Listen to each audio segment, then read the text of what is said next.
Bheemili బొల్లారంలో 56 లక్షలకే gated కమ్యూనిటీలో 2 BHK flat. Just call. Next Sonia. Sonia yes, నాకు తెలిసిన సోనియా కూడా పాయింట్ మాట్లాడిందంటే తప్ప ఉప్ప పక్కన పెడితే గట్టిగా మాట్లాడుతుంది. కానీ బిగ్ బాస్ హౌస్ లో మట్టికి తాను అగ్రెషన్కి వెళ్లకుండా ఫిజికల్ టాస్క్లు ఇంకా గట్టిగా ఆడాలని కోరుకుంటాను. ఎందుకంటే మైండ్ గేమ్ ఉండాలి, ఫిజికల్ గేమ్ ఉండాలి. రెండు లేకపోతే మాత్రం లాంగ్ రన్ ఉండదు ఎంత ఫ్రెండ్ అయినా కూడా. సో మైండ్ గేమ్ అయితే తనకున్నది, ఫిజికల్ గేమ్ మాత్రం ఇంకా నేను ఇంకెక్కువ చూడలేదు. లేకపోతే మాత్రం కొంచెం కష్టం డెఫినెట్ గా. అంటే బిగ్ బాస్ బజ్ లో నాకు తెలిసినంత వరకు నువ్వు వచ్చిన తర్వాతే వ్యూయర్షిప్ బాగుంది, దాని కింద కామెంట్స్ కూడా నీ గురించి పాజిటివ్ గా ఎక్కువ వచ్చినాయి. ఓకే, మిగతా 2 ఎపిసోడ్లకి అంత లేదు, బజ్ కి బజ్జే లేదు అని చెప్పుకోవచ్చు. బట్ నువ్వు వచ్చిన తర్వాత ఆ బజ్ క్రియేట్ అయింది. బట్ ఈ అమ్మాయి గురించి ఎక్కువ కింద కామెంట్స్, ఈ అమ్మాయిని ఎలిమినేషన్ చేస్తే ఇలాంటి వాళ్ళందరూ బలవకుండా ఉంటారు. ఏంటి అసలుకి? నాది బలవడం అని ఏం లేదు, నాకు ఫ్రెండ్ కాబట్టి నేను మాట్లాడినా. అండ్ ఇంకోటి ఏంటంటే వచ్చేది కూడా ఈఎంఐ అని కామెంట్స్ మళ్ళీ ఏమో వస్తే చెప్పలేము మనము. కానీ నేను యాజ్ అ ఫ్రెండ్ గా మీకు ఇచ్చిన సలహా ఏంటి అంటే, ఇప్పుడు నీకు నువ్వు ఫ్రెండ్ దగ్గరైనా అనుకో, వాడిని గైడ్ చేద్దాం అనుకుంటది. సో ఆ గైడెన్స్ వల్ల ఏమైతుందంటే, నువ్వు ప్రతిసారి గైడ్ చేస్తే వాడు నీకు రిటర్న్ చెప్పలేదు అనుకో. నిఖిల్తో కూడా అదే అన్న, తను నీకు ఏదో చెప్తుంది మామ, నువ్వు దానికి రెస్పాండ్ కాలేదనుకో, అది ఎట్లుంటుంది అంటే చూసే అంటే 4 ఫ్రెండ్స్ ఉన్న నాకే ఆమె నిన్ను ఏదో చెప్తుంది, దాని ప్రకారమే నువ్వు యాక్ట్ చేస్తున్నావు అన్న ఫీలింగ్ నాకు వస్తుంది. జనరల్గా హానెస్ట్గా నువ్వు రిటర్న్, ఇప్పుడు మీకు రెస్పెక్ట్ మీద మీరు మాట్లాడతలేరేమో వాట్ ఎవర్, కానీ చూడడానికి ఎట్లుంటుంది, ఇన్ఫ్లుయెన్స్ చేస్తున్న ఫీలింగ్ వస్తుంది. తనకి ఏదనిపిస్తే చెప్పడం అలవాటు. ఏదైనా కూడా నువ్వు ఇట్లా కాదురా, ఇట్లుండాలి అని చెప్పడం ఆమెకున్న అలవాటు. కానీ వినాలా వినొద్దా నువ్వు కూడా డిసైడ్ కావాలి. అండ్ దానికి రిటర్న్ మాట్లాడాలా వద్దా కూడా నువ్వు మాట్లాడాలి.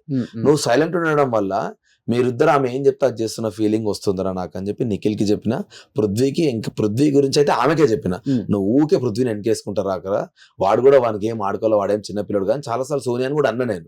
బయటకు వచ్చినాక మీమ్స్ చూసినాక మాక్సిమం అవే వచ్చినాయి. వాళ్ళిద్దరు ఈ అమ్మాయికి బలైపోయారంటవా లేకపోతే? బలి కాదు, అవుట్ ఆఫ్ రెస్పెక్ట్ వాళ్ళు గేమ్ లా ఎమోషన్ వాళ్ళని తొక్కేస్తుంది. సో ఎట్లా అంటే వాడుకుంటుందా గట్టిగా? వాడుకోవడం కదా ఆమె మెంటాలిటీ అంతే. ఇప్పుడు ఆమెకి సపోజ్ నువ్వు నచ్చినావు అనుకో బ్రో, ఆమెకి ఏదైనా తప్ప అనిపిస్తే ఆమె మణికంఠ, మీరు చూస్తే మొన్న రీసెంట్ కూడా మణికంఠకి రెడ్ హర్ట్ ఇచ్చినప్పుడు ఏమన్నది, నాకు మణికంఠని ఇద్దరు నిల్చోబెట్టి రెడ్ హర్ట్ ఒకటికి ఇవ్వాలి, ఒకటికి బ్రేక్ చేయాలన్నది. నాకు బ్రేక్ చేసినప్పుడు ఏమన్నది, వీడికి నా అవసరం ఉండదు, ఎందుకంటే వాడు మెచ్యూర్డ్, వాడి గేమ్ వాడు ఆడుకుంటాడు, నా అవసరం ఏం లేదు, మణికంఠకి నా అవసరం చాలా ఉంది అని. సో ఆమె అట్లా ఫీల్ అవుతుంది, ఎవరికైనా అవసరం ఉందంటే వాడికి వెళ్ళి నా గైడెన్స్ కావాలి అని. కానీ అది బయటకు ఎట్లా ప్రొజెక్ట్ అవుతుంది, ఇప్పుడు నేను బయటకు వచ్చిన మీమ్స్ వల్ల ఎట్లా అంటే ఈమె వాన్ గేమ్ చెడగొడుతుంది అని. సో యాజ్ అ ఫ్రెండ్ గా నేను అంటే ఈమె కానీ, నిఖిల్ కానీ, పృథ్వీ కానీ, వీళ్ళందరూ నాకు ఫ్రెండ్స్ అయ్యారు కాబట్టి పర్టికులర్ గా వాళ్ళ గురించి నేను కోరుకునేది ఏంటంటే, వీళ్ళంత జల్దీ వీళ్ళు ముగ్గురు సపరేట్ అయ్యి ఆడుకోవాలని కోరుకుంటున్నా. ఎందుకంటే 3rd వీక్ ఇంత నెగిటివిటీ వచ్చిందంటే ఇంకా 8 వీక్స్ 9 వీక్స్ ఉన్నాయి, ఇంకా ఘోరంగా వస్తుంది. ఇంకా 12 వీక్స్ ఉన్నాయి, ఇంకా ఘోరంగా వస్తుంది. సో హోప్, నా ఒక్కటే కోరిక ఏంటంటే వీళ్ళు సపరేట్ అయ్యి యాజ్ ఎర్లీ యాజ్ పాసిబుల్ వాళ్ళు వాళ్ళ గేమ్ ఆడుకోవాలని బయటికి వాళ్ళనిద్దరిని. అంటే పృథ్వీ ఇంకా అంత పర్ఫెక్ట్ గేమ్ ఆడంగా నేను చూడలేదు. నిఖిల్ అయితే డెఫినెట్ గా ఉంటాడు చాలా రోజులు, ఎందుకంటే మెచ్యూర్డ్ నిఖిల్.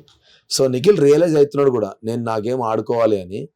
సో ఇట్లుంటే ఇప్పుడున్న నెగటివ్కి తనకు చాలా కష్టం ఉన్నది. పృథ్వీ అయితే పృథ్వీది నాదే టై పడ్డది కదా. సో పృథ్వీ పైన ఇంకా అంత గేమ్ రాలేదు జనాలకి. చూస్తే 2 వీక్స్ లో పృథ్వీ జనాలకు కనబడలే కూడా. అండ్ ఇంకోటి తెలుగు ఆడియన్స్ కి పాపం వాడు ఎక్కువ తెలియదు. సో వాడు ఎంతో మంచిగా ఆడితే తప్ప జనాల గుండెల్లోకి ఇంకా రాడు. లేకపోతే వాడు కూడా కొంచెం బయటకు వచ్చేసి బిగ్ బాస్ ఎలా ఆడాలో వీళ్ళకి బాగా తెలుస్తుంది ఇప్పుడు.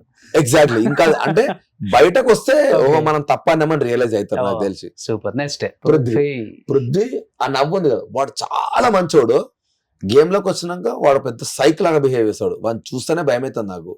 అంటే ఒక్కసారి గేమ్ లోకి వచ్చిన తర్వాత ఏమన్నా జరగండి నాకు సంబంధం లేదు అనే మెంటాలిటీతో ఉంటాడు. అంటే ఒక గేమ్ లా వాడిని చూస్తే సింపుల్ చిన్న ఫిజికల్ టాస్క్ లేని దాంట్లో కూడా వాళ్ళ ఉన్న డ్రాబ్యాక్ చెప్తా సింపుల్ గా. ఇంకా నా టీం గేమ్ ఆడుతుంది, డబ్బుల కోసం ఆడుతున్నప్పుడు అది బాల్స్ లోపడేసే టాస్క్ ఉంది.